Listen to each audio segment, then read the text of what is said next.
Hey folks, and welcome back to another episode of the Creator Toolbox, the podcast that's all about the nuts and bolts behind your creator business. I stumbled there because Colin is on holiday and he normally does the intro. But I'm really honored today with a special guest, Rob Lawrence. Rob Lawrence, he straddles two worlds. He's a master audio producer and a podcaster, as well as a certified coach. He's forged a career that combines these two realms, specializing in helping coaches and business leaders harness the power of podcasting and broadcast messages that are worth listening to. Welcome. We're all really good to have you. Jacob, lovely to be here. Thanks so much for the invitation. Really good to have you. Really good to have you. So, I mean, this is the first time for you on the show. Might not be the last, but tell me a little bit about how you got started on this journey. Gosh, there's a long convoluting story behind that one, Jacob. It's non-linear, I can tell you that much. But in summary, after a corporate career, I dived into the world of audio, lifelong passion of mine. I've always been around audio and music. My earliest recollections involve wearing my dad's headphones and thumbing my way through his record collection, and always been fascinated, I think, by technology as well as people, looking back. And about 20 years ago, almost 17 to be exact, I qualified as a coach because I just wanted to sort of explore new areas of life. And also it was the element of my corporate career as a manager that I really enjoyed, which was helping people achieve their aspirations, essentially, in a corporate world. But I thought, actually, I want to do more of this on a grander scale. And that's when I found coaching. And to me, it was quite new at the time. And anyway, I qualified as a coach, as you mentioned in the intro. And then on the journey of helping other people achieve their own dreams, I paused many a times to think about my own and what I wanted to do. And I realized that some of the happiest times in my life were when I was doing something audio or sound or music related. And wasn't doing that professionally, had no aims at that time to do anything professionally in that world. So anyway, just for fun, I had the opportunity to do a degree in audio production. And I was doing that more as a sort of just a thing I always wanted to do, because when I left school, there wasn't such a degree. And there you could go and do like an electronics degree, or you could go and maybe, if you were lucky, get an apprenticeship with the BBC to learn something broadcast related, but none of those things quite cook the biscuit for me. So yeah, the long story short is I did a condensed degree. I got a scholarship and a first class honours, which I'm proud to say. But the most exciting thing was I learned so much in that time, and I met some amazing people. And in that time, people were reaching out to me, ex-business contacts. They were saying, Rob, I hear you're in audio now. And I was saying, well, not quite. I'm kind of just dabbling really and just having some fun. But they were keen for me to support them in editing some of their audio that they were doing, either for their small or large business. And that gave me a taste of this world, the podcasting world. Yeah. And I was still coaching, and somebody suggested to me, they said, Rob, you're a coach. You know, you get to speak to these world-class experts every day, but you don't always remember the gold that they shared with you. And you're an audio producer, so why don't you record those conversations that you have and share them with the world? And I've got to be fair, Jacob, it took me a little while to kind of wrap my head around the idea of me being a host of my own podcast, because I saw my role as helping others, not really being the sort of center of the show. But I'll tell you what helped me get past that obstacle pretty quickly is I thought, this isn't about me. This is actually, these conversations, if they're out there in the world, they're going to benefit so many people. And I reached out to a few people I had a high degree of respect for, still have. And I thought, if any of them answer, I'll do this podcast. And they all answered. So I was like, I'm in now. I've got to do this. And I launched it. And yeah, 300 episodes later, that's Inspirational Creatives, which you can still access. Its 10-year anniversary is in November. So I'm planning on doing a few more bits and pieces around that. It's taken a bit of a hiatus since I'm now helping so many other people create their own podcasts. And I'm really passionate about what they do. So yeah, in a hopefully a snapshot type way, that's kind of my background and how I got into this world. Wow. Okay. A lot in there. So it's been Yeah. quite a journey. So let me see if I've got this right. So you started off, do you start off in business first and then get Yeah. into audio professionally? Yeah. Yeah. Okay. Yeah. Yeah. Yeah. Yeah, well, the business thing was actually I worked in IT services, and the one thing I loved doing in that world, relating it to the world that I now live in, is that I used to help people turn their ideas into a technical reality. That's how I saw it. Or I was helping them fix a problem, and it was a technical problem. And I wouldn't say I'm the world's best tech expert, but I know enough about tech to help somebody who has no clue about tech to get Yeah. the result that they're looking for. And really, I'm doing that day in, day out with the work that I do today, because as most of us in podcasting in some shape or form, and most people, I would say, in business today are dealing with tech. And a lot of the time you're trying to solve a problem. And I think some of the best career advice I was ever given was by my dad, who said, get paid for solving problems that you enjoy solving. So I think it's a good way to make money, solve problems, but find the problems you enjoy solving, and then that way you can create a living doing what you love. That's an amazing rule to live by for all sorts of different careers, particularly content Yeah, for creation. sure. Finding that thing. Like we were actually just talking about this on the last episode, which isn't released yet, so you won't have heard it. But Colin and I were talking about the sort of day in the life type content that people have, and how some people have this urge to become creators, to make content, to build a business around that, but they just don't know what to make content about. They don't know what to focus on. Yeah, so yeah, that's really, really interesting. And I love I love how I'm a big fan of squiggly career paths. I think Yes. there's a lot of richness to be had from that. I've not had a super long career yet, but it has been fairly squiggly. And I do feel that that's, I don't know, there's something like you will feel this yourself, and we'll get into this in the episode, but having that one foot in coaching and business and that sort of world, and one foot in audio and content creation, like the sum of the two is different to to the two individual Yeah. parts. So yeah, that's really, really cool.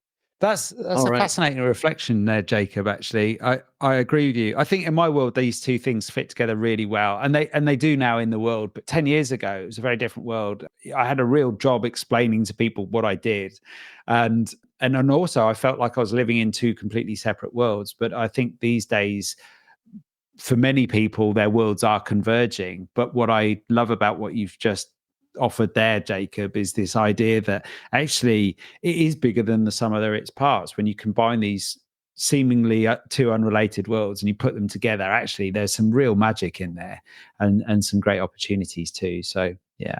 Yeah. Yeah. And I think everyone has that. It doesn't need to be two different career paths. It goes back to this question of like, what do you make content about? You look on YouTube, you look in podcasts, and a lot of the most popular content today is day-to-day activities for people. And it might just be in their personal life.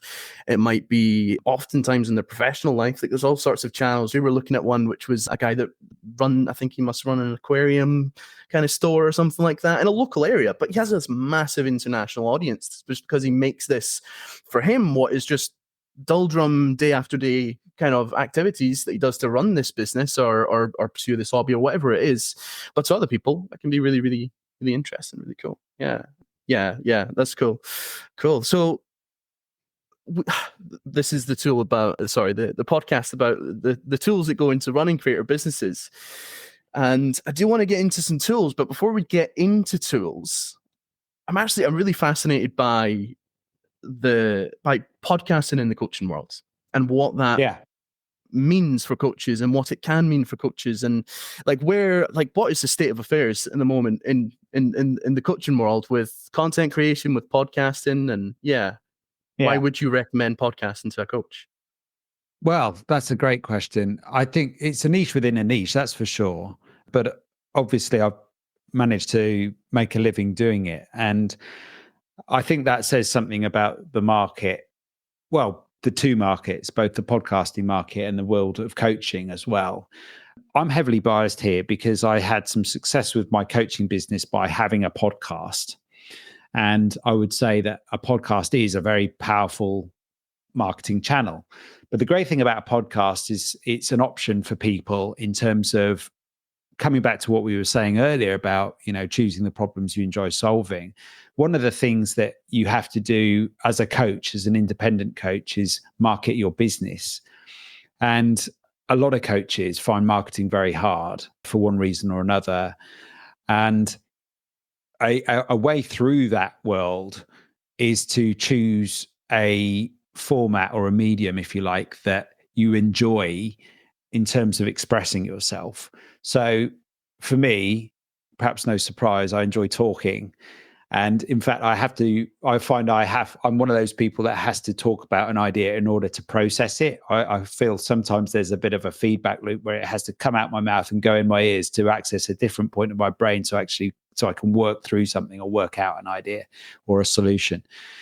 And for many people I know, and again, my perspective is going to be somewhat biased, but for many that I work with and I know, conversation is their preferred method of interaction.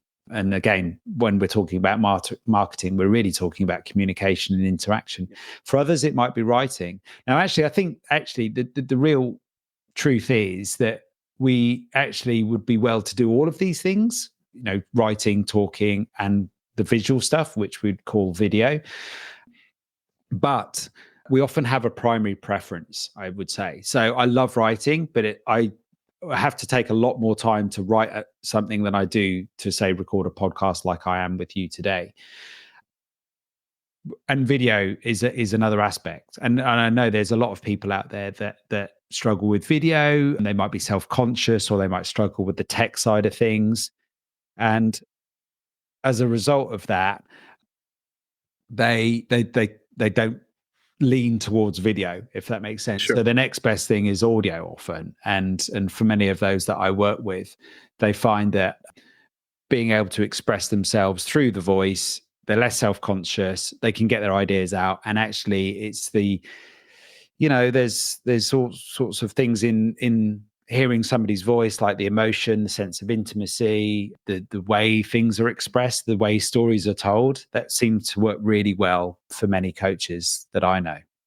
That's really interesting. Yeah, there's we grew up from the being able to toddle. The next big goal is being able to express yourself verbally, right? So it's something that we've all practiced since being very, very small, and it does.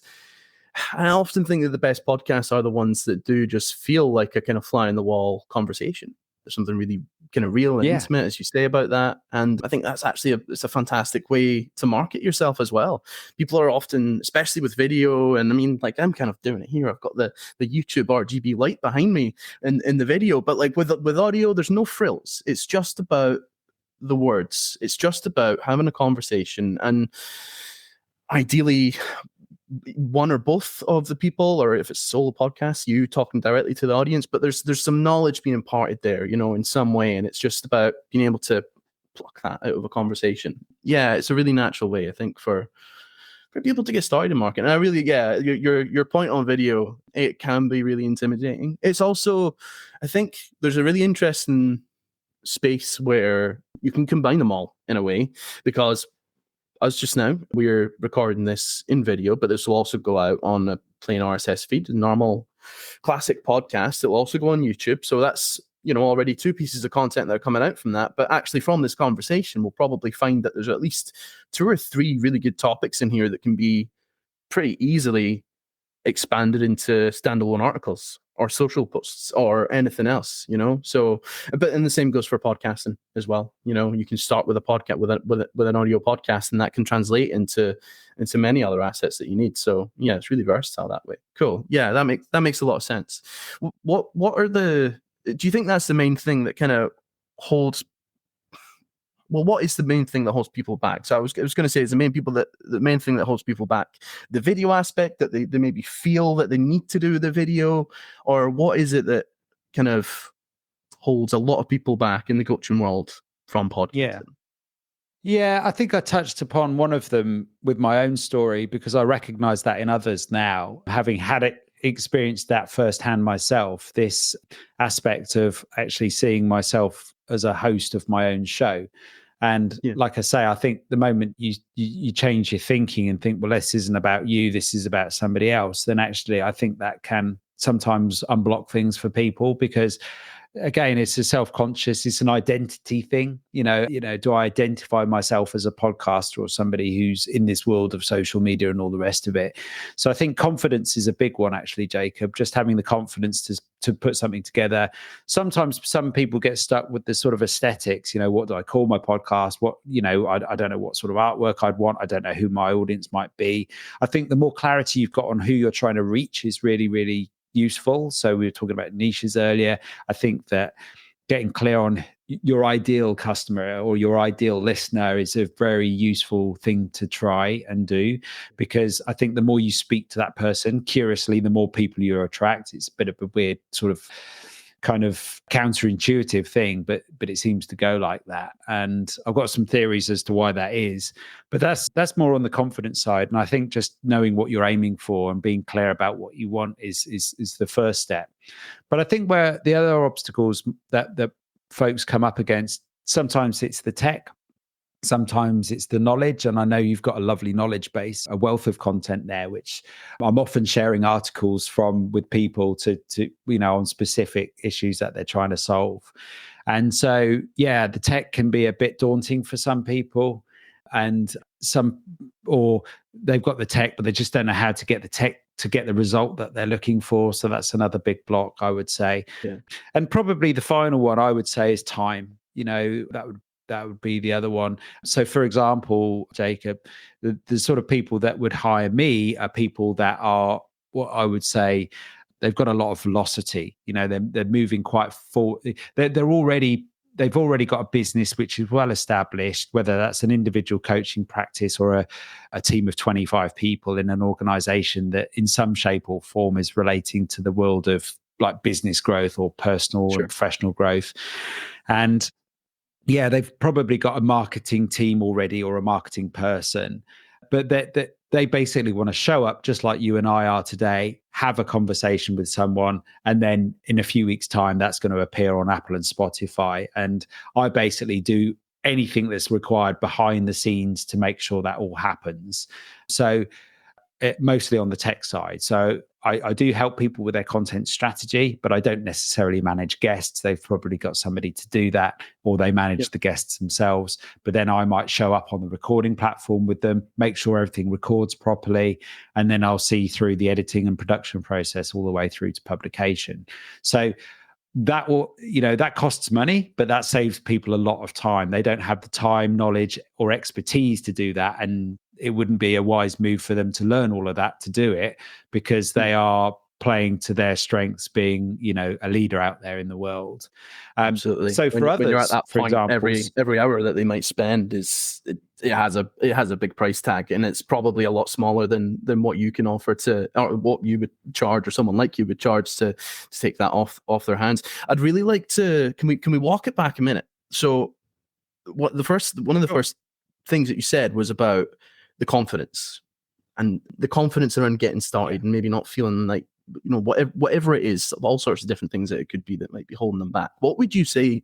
Let's say I was a coach, maybe quite green. I've quit a corporate job. I'm 6 months in. I've got a couple of clients, but I really want to grow the practice. I'd love to maybe take on someone to help me at some point. What would you say?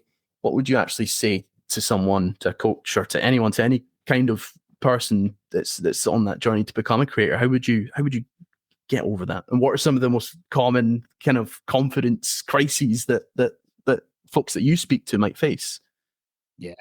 Yeah. So a number of things, but I'll give some simple tips that I think are really powerful. The first one is to think big.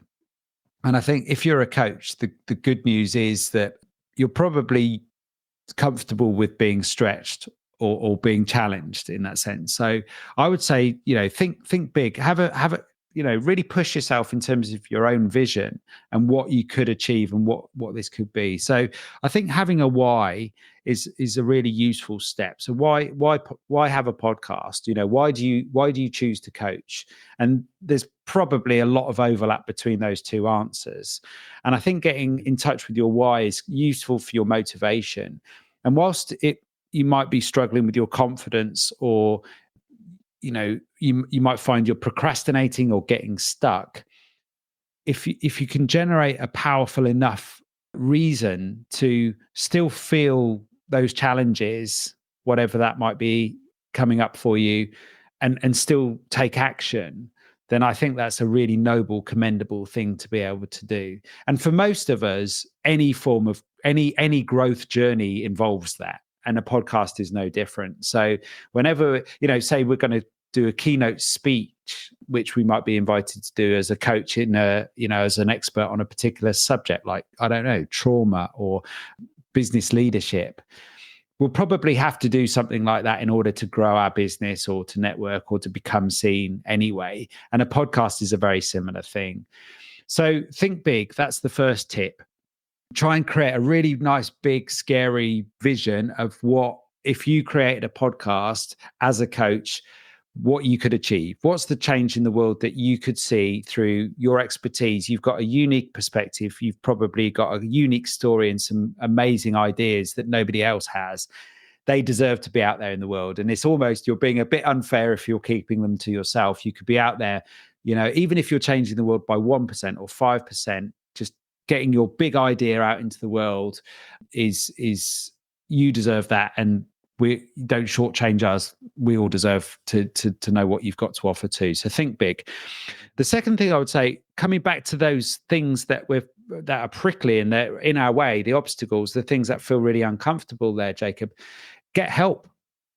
People really love to help. That's what I find. And I think that in any area of our life where we might be struggling or feeling ourselves tested or challenged, as coaches, we know the reason people reach out to us is because they want help. They want support with whatever it is they're working on. So I think we've almost got to walk the talk as coaches here. If people are reaching out to us to get support, we need to be looking out for people. We need to build a bench, a team of people that have got great experience and specialist skills in helping people get unstuck with whatever it is that we're up against and what we're facing. That's really, really, really good advice. Particularly thinking big. And I often think that when something feels scary, that is the time to have the scariest goal, the scariest ambition. The more, I don't know, there's something exhilarating about it as well. You know you're scared to do this thing, but you have a huge goal, and you might know deep down you're not going to get 100% of that goal. But if you get 60%, 70%, 80%, if you just shoot for that general direction, yeah, it goes a long, long way. And I guess the fear of doing it and then doing it anyway, you'll probably find that a lot of whatever it was that was holding you back, whether it's valid concerns or irrational insecurities, they just kind of fade into the background and then become a lot less important than the big, hairy, audacious goal, as they say. Yeah, cool. That's some really good advice. Thank you very much. Cool. I would like to get into some specific examples, if you're cool with that, of coaches you've worked with that have started from nothing, no podcast, that maybe started from quite early in their journey, let's say, and that they've actually really effectively been able to use podcasts as a way for them to express themselves, and to help others, but crucially as well to grow the business, to grow the practice around that content. Yeah.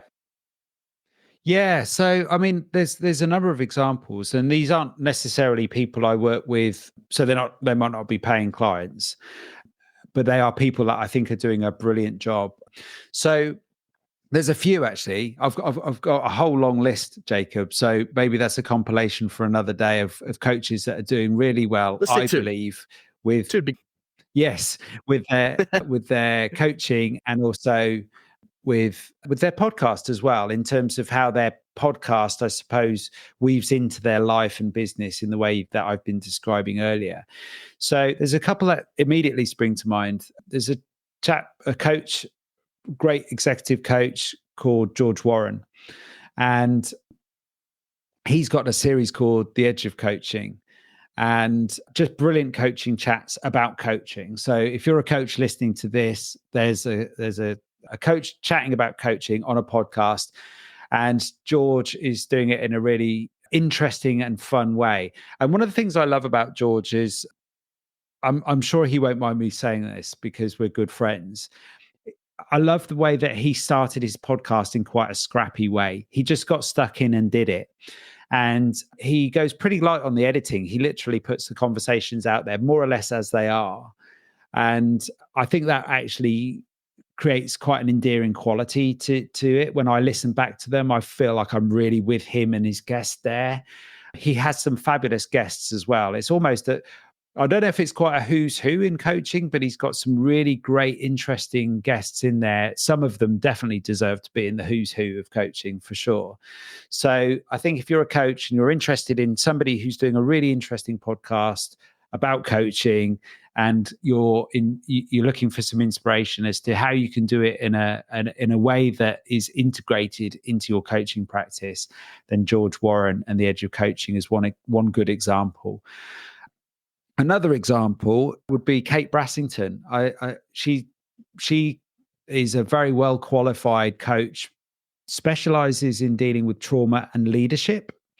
And again, amazing set of guests. In a similar way to George, just got stuck in and did it. And just started recording conversations and just started putting them out there. Both George and Kate, they've come to me for support at various stages of their journey, but neither of them are getting too overly precious or overly perfectionist. And I think this is really important, and why I'm offering them as examples in terms of their output.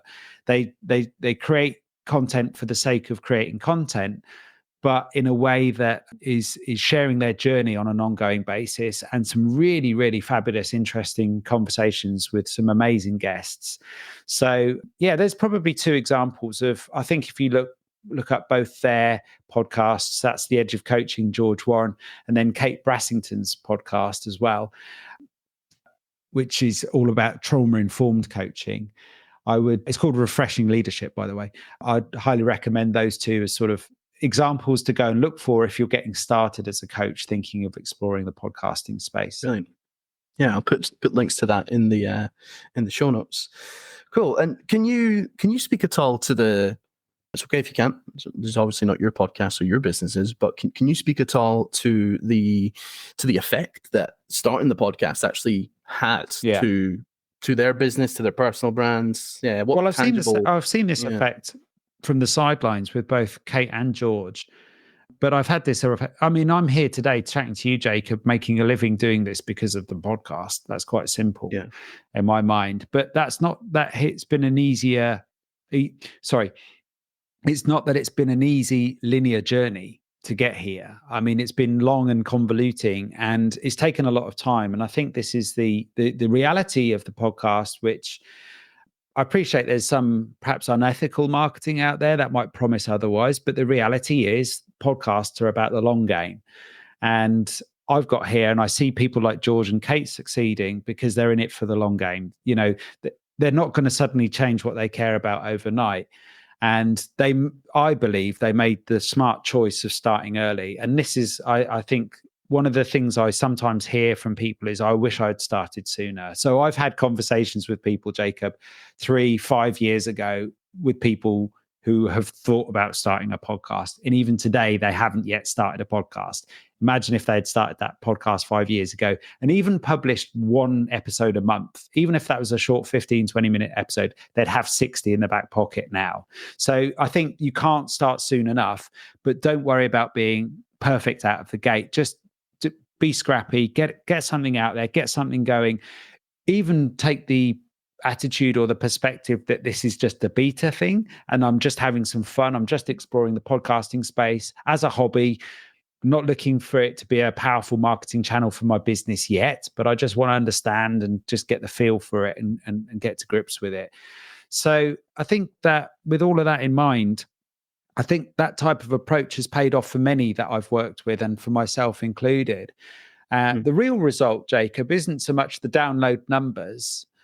Podcasts do convert very well to sales compared to other marketing channels, that's for sure. We see those numbers every day. But what I would say is that the real secret sauce behind a podcast is the connections you make, the people you meet.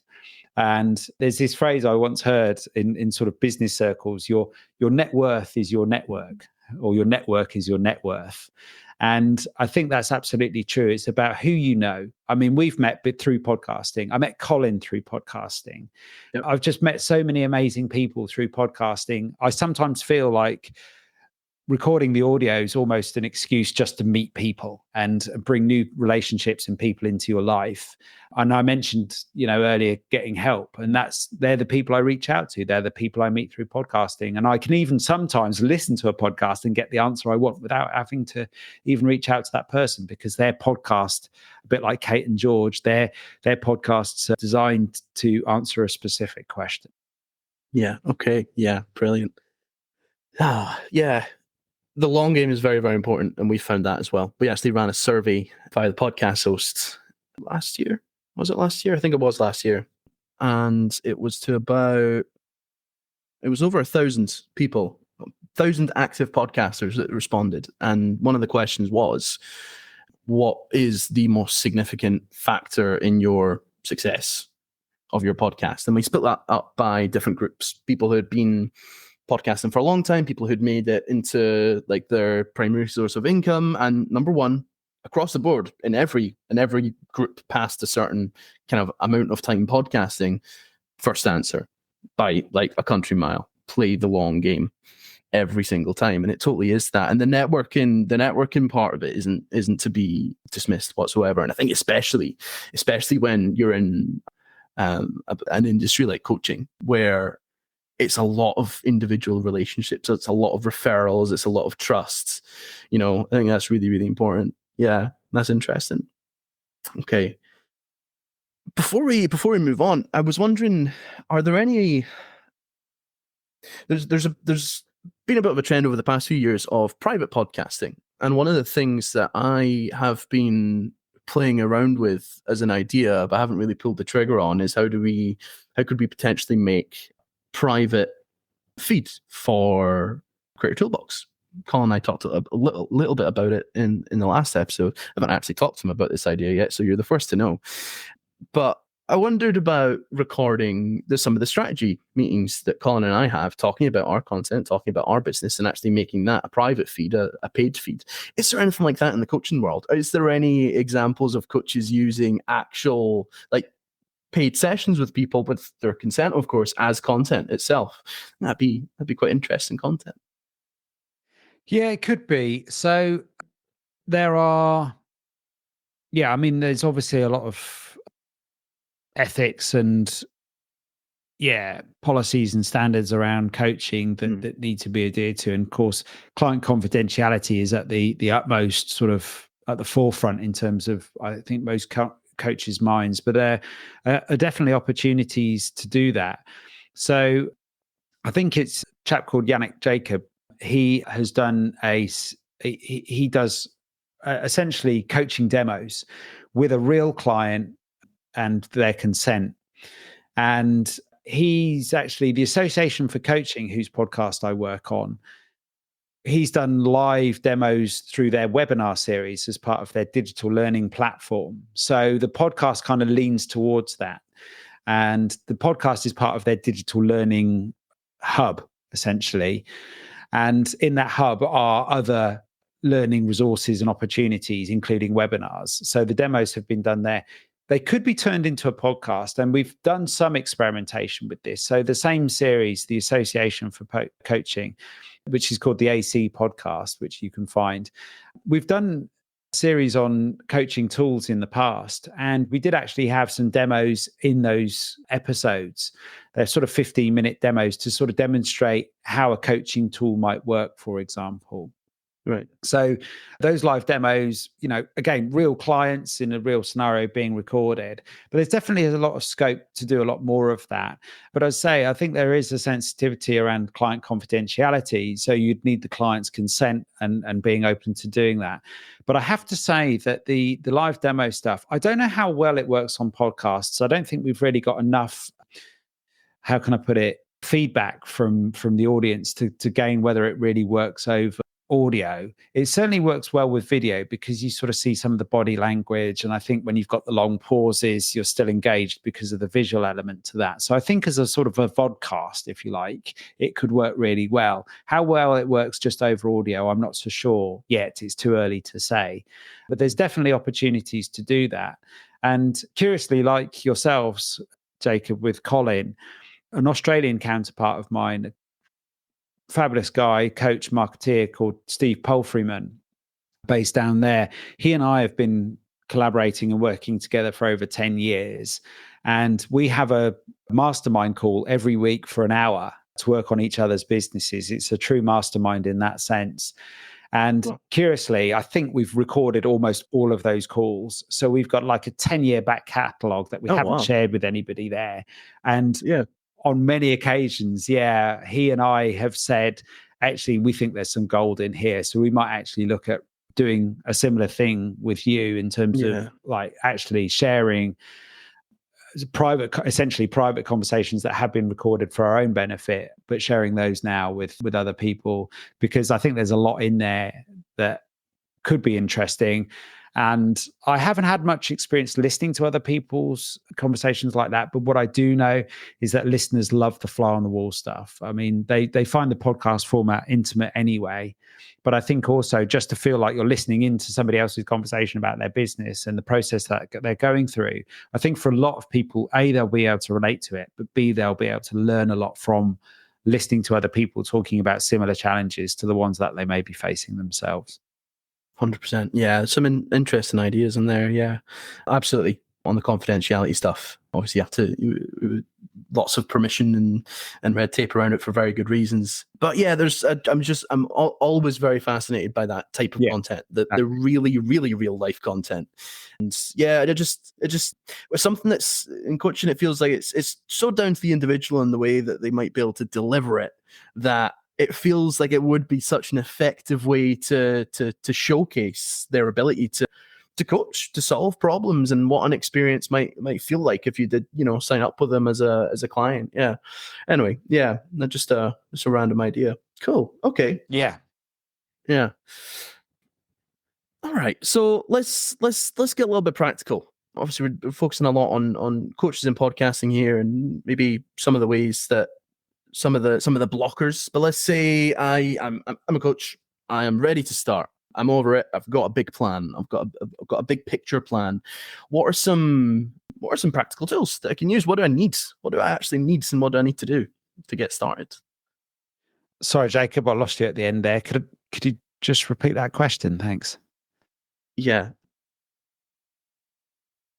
So if I were a coach that's ready to start a podcast, I've got my big picture plan, and now I'm just looking for a place to start. What are the tools? What are the processes? Like, what do I actually need? I love the idea of just starting scrappy and getting to it. So maybe let's frame it in that way. What are the essentials of starting recording, getting something out there, and starting to get those first listeners?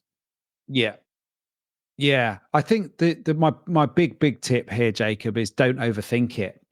Again, coming back to those podcast people, or those people that are thinking about starting a podcast that are still talking about it 5 years later and haven't actually done it. I think there's a massive dose of overthinking going on there, where really, I mean, these days, knowing what I know now, and it's easy to say this, but knowing what I know now, I could have started a lot scrappier. I overthought it in the early days too. And actually, you could just with a simple smartphone these days, hit the voice recorder, get something down, and post it. That could be up online by this evening. And it doesn't have to be perfect. It doesn't have to be nicely edited. It doesn't have to be polished. It doesn't even have to have particularly fancy artwork. The bar can be really quite low. And I don't think that, whilst I'm a big advocate of how you do anything is how you do everything, I think that there's a way of framing something like that, particularly if you frame it as a beta test or as a bit of research and development, or you can have a really nicely polished coaching practice, but you don't necessarily need. My thinking has changed on this. Back in the day, I would have said, yeah, you need a really top class podcast to reflect your top class coaching practice. But these days, I would go so far as to say, if you've got a top class coaching practice, and let's hope you have, you don't need a top class podcast. Actually, your podcast can be rough and ready. you can let your listeners know and your audience know, this is an experiment. I'm just having some fun with this. I'm exploring the podcasting space. I've got a coaching practice and this is what I do. And I'm using this as an opportunity to share some conversations that I'm having. So I suppose from that point of view of not overthinking it, the tech's actually really quite easy. You can start with a voice recorder. I've picked up these wonderful little Rode Wireless Pro, GoPro type microphones. I think you get the Wireless Go and then there's the Wireless Pro, but they're literally clip-on mics. They'll plug into your iPhone. You don't even need your iPhone or your smartphone for them to plug into, and they will record. But the quality is actually really quite good. And I think even with like the latest sort of notebooks and MacBooks, the microphone quality, again, something I would have said a few years ago is don't use your inbuilt microphone. Make sure you plug at least any kind of external microphone is going to sound better than your inbuilt microphone. I'd even argue against that these days because some of the microphone technology and quality built into laptops these days is incredible, and you can actually get a really half decent result out of them. Depends on the situation, of course, and depends on, everybody's unique circumstances, tech and otherwise. But yeah, but you can start there. And I think that's the point, Jacob. You don't need to make the mistake. And this is the one big mistake to avoid, is going out there and spending lots of money on gear. Because again, I think as a way of trying to overcome the procrastination of just recording something, what people might go and do is spend several £100s, if not thousands of pounds on microphone gear. And I've had the really heart-wrenching situation where I've had people come to me and say, right, Rob, I watched a few YouTube videos and I've bought all of this kit, which I believe is the best kit you can get for podcasting. And I'm like, well, what's your podcast going to be about? And they're like, well, I'm not sure yet. And I'm like, well, where are you going to record it? Well, I haven't decided on that yet either. And I'm like, well, how did you know what gear to buy? So it's like you've spent all of that money, which you could have perhaps spent on marketing or getting artwork or the website done, where you didn't really need all that gear, but it was one of these things you thought it was a good idea. A pair of headphones is always good. And as you and I have discussed, Jacob, I think wired headphones still trump wireless at the moment.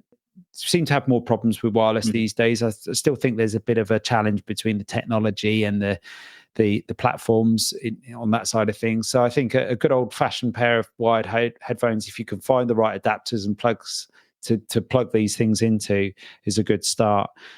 But yeah, like I say, don't overthink it. Just get started. I think the courageous step is to record something. I mean, you don't even have to publish it, but just record something and take if you can, take the next courageous step, which is just to listen back to it, maybe critique it, see what you'd like to change.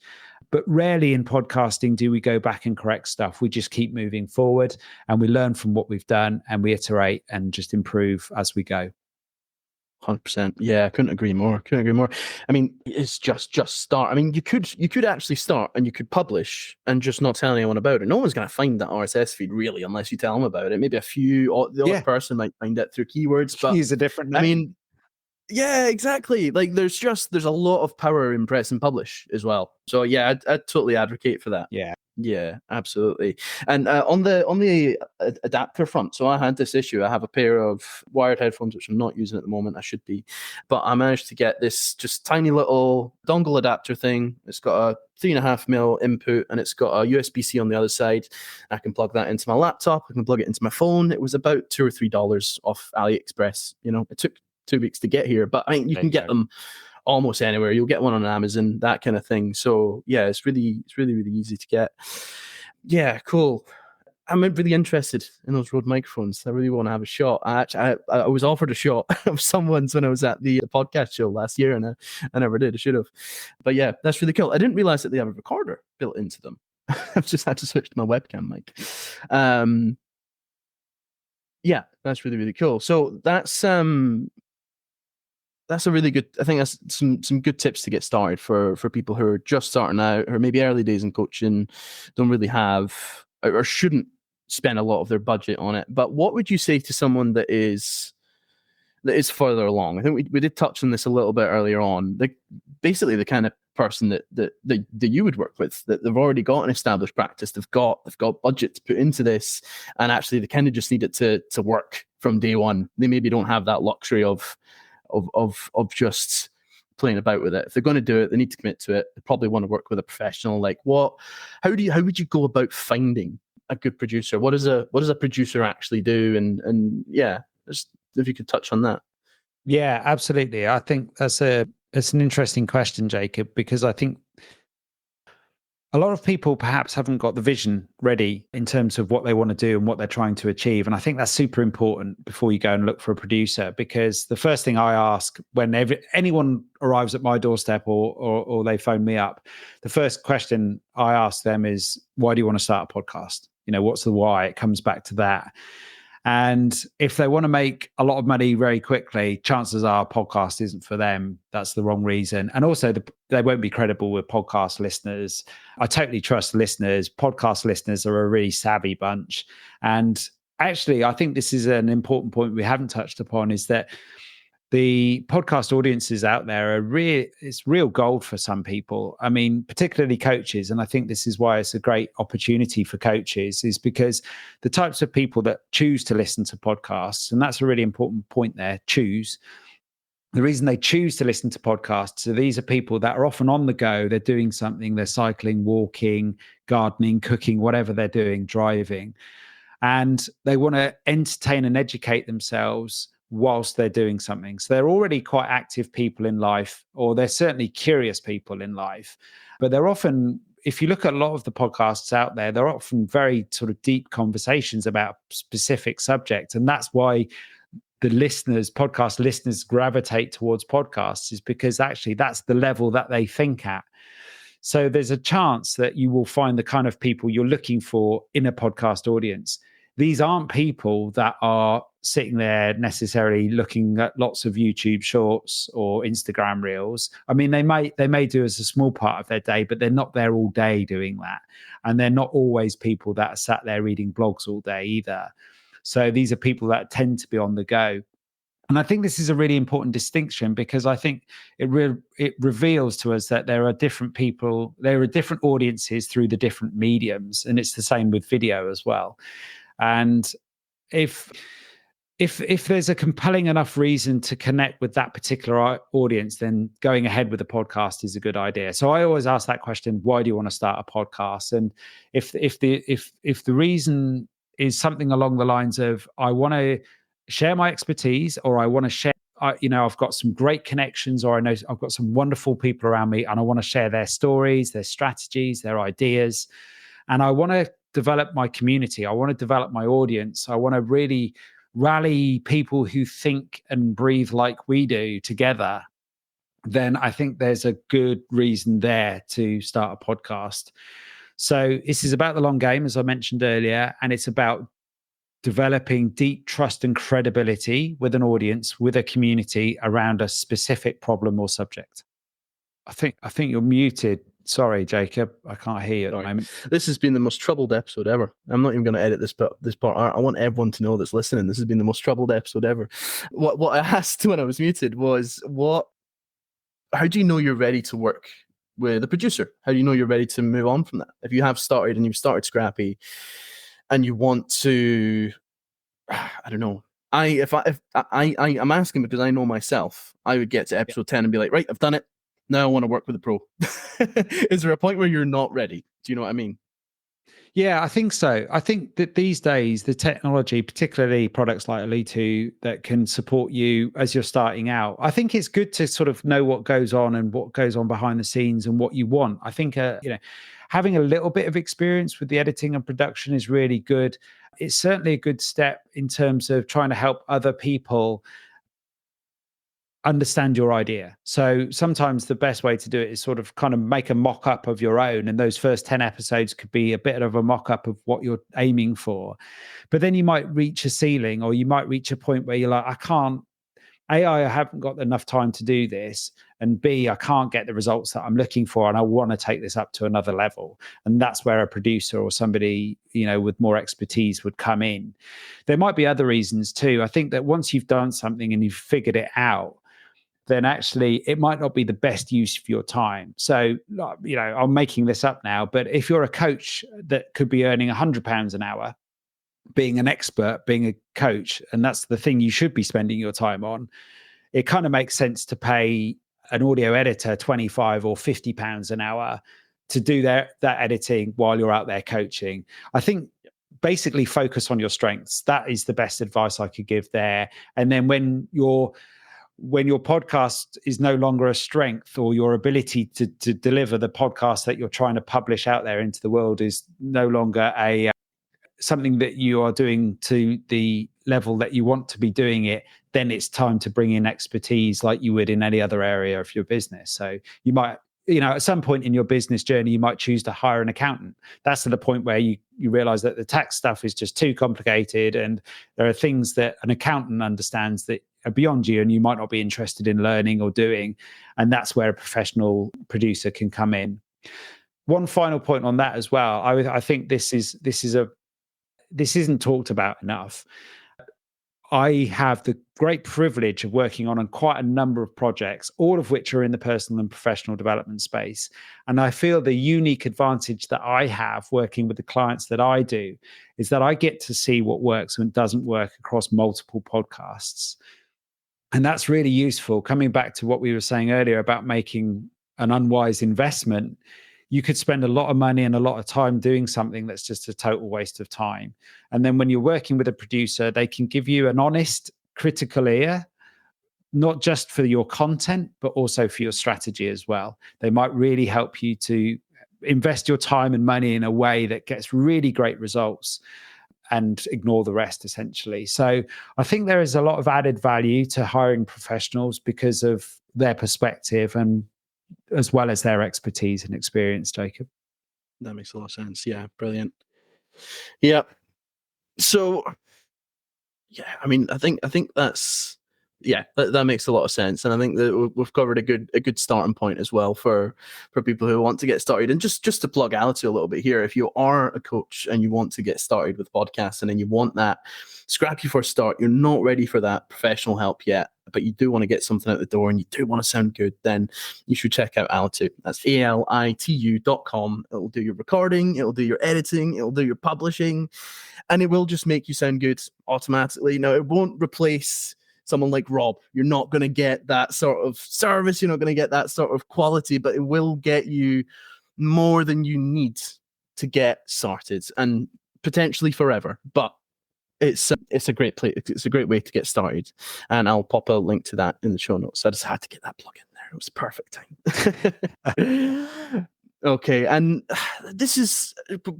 we should probably start wrapping up soon, but I wanted to ask you a question about video, and we have kind of touched on this. Like, how important do you think, and this can be a simple answer, how important do you think having video is versus audio? Or, like, there's so many different takes on this, but I'm really, really keen on yours because of the two worlds. I'll be surprised. Yeah, I'll be surprised if my take is any different to the sort of more common takes that there are around this out there. The first thing I would say is that video and podcast, as I just mentioned, are different audiences. You'll reach a different bunch of people generally, I would say. But there's always a place for video. And as we mentioned perhaps at the beginning of our conversation, Jacob, that I think that you'll probably choose one medium as your preference. That might be writing, that might be talking, that might be visual. And that will be your primary. But that doesn't mean you don't do the other things. So I think for many of the people I work with, and it's changing and it's ever changing. I mean, for example, these days we are still recording a podcast, but really we're filming it as well. And I think there's a clear distinction there. So I have people who will phone me up and, tap my brains, and we'll talk about a strategy for them in terms of their marketing outreach strategy. But actually what they're really talking about, they're actually talking about video here. They're talking about film here. And I'm like, that's a different set of kit. That's a different strategy. That's a different approach. So let's talk about video and film, and I'll put you in touch with some experts there. Whereas others might be actually talking about what you and I know as a podcast, but all they're really looking for is having a camera stuck up at the side as well, just to film the actual recording of it, if you like. Or it might be like, using Alitu like this to record a conversation with video online remotely, and we might share this on the YouTube channel as well. But we've got headphones, we've got microphones, the primary output is going to be audio, but we've got a video that happens to be on the YouTube channel as well. And I think the benefit of that is really to raise awareness, because there are going to be a subset of people out there who happen to catch it on video whilst they're looking at something else. And this might be of interest to them. Let's hope they'll come and find the audio proper and then they'll get stuck into the content there. I think also with Instagram Reels and with YouTube Shorts, brilliant opportunities to promote your podcast, a quick, fast way. I think lo-fi actually does work quite well there, so you don't have to worry too much about getting really high video and top quality film content. I think lo-fi tends to be more credible with people, stuff that they've recorded on their phones to promote themselves. But I think ultimately you have to ask the question, who am I trying to reach and why? And are they already there? If they're already listening to podcasts, you need to focus on the audio. If most of your audience is spending most of their time on YouTube, you need to be there. That's the bottom line for me. Yeah, totally makes sense. And it's a good point in shorts as well. Something that we haven't done enough of actually with the Creator Toolbox is repurpose it into short video. We've done long form video, but actually that distinction that you made of the three kind of different things, the audio with camera, and then the video is really important, because often it's, and I think this is what you're saying. People kind of muddle up the two, or they think that one thing has to be the other. Like a podcast does not have to be video. Podcast is audio. It is the audio feed. I'm not so militant on that. There's a lot of people who are really militant on that, but I mean, the benefit of a podcast is mostly in the audio, I would say, especially in this way that we're recording it now, where it's just, it's essentially just a webcam, isn't it? And it's so that you can see our faces as we're talking. I think it does enrich the experience, and it makes it easy to put it onto these platforms to do that promotion, like you're saying. But the distinction is really, really important, because one of the things that we find a lot at the podcast host and at Alitu as well is that video is holding back a lot of people. They have this non-truth in their head that in order to start a podcast, it has to be video. And it's usually because, certainly nowadays, a lot of the ways that people are discovering podcasts for the first time, or maybe the only podcast that that a person's ever listened to, has video. But it doesn't have to be video. And there's, like you say, there's all sorts of equipment that goes along it. But then what we talked about right at the start of this episode, we're talking about people maybe feeling kind of being held back by internal things in their head. They maybe don't think that they're not interested enough, they're not good enough, all those kind of things. That all just gets amplified with video. And that makes it even more difficult to start putting all the kit and all the budget aside.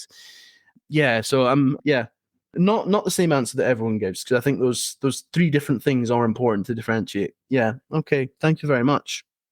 Right. Well, I think we're there. I think we're there. If someone is listening to this who is a coach or any other type of content creator, I think you've done a really good job at giving them a good launching off point, a good place to start, a lot of things to think about, and yeah, no, this has been good. Is there anything else that you would add to this conversation before we wrap up, to someone that is looking to start a podcast, like coach, content creator of any type? Any final tips or anything you want to just run? Yeah. Well, thanks for the invitation. It's been great to chew this over with you today, actually, Jacob, because I'm reminded, thanks to your thoughtful questions, I'm reminded of the value of doing this and why we do this. And I think fundamentally it's a lot of fun. Quite frankly, I mean, it's been a enriching experience for me, meeting you, meeting everybody that I do through podcasting and through coaching. And I obviously I've got a heavily biased life experience here with these two worlds, but it's been tremendous fun. It's been an amazing growth journey. It's not been easy at times, and I think that the sort of thing I will add to all of, just to sort of tie a bow on everything that we've talked about today, is despite all of the challenges and obstacles that are perceived, and that's really important, that you perceive are in your way, most of the time they're actually pretty easy to overcome, particularly if you've got the right support around you, and the payoffs tremendous.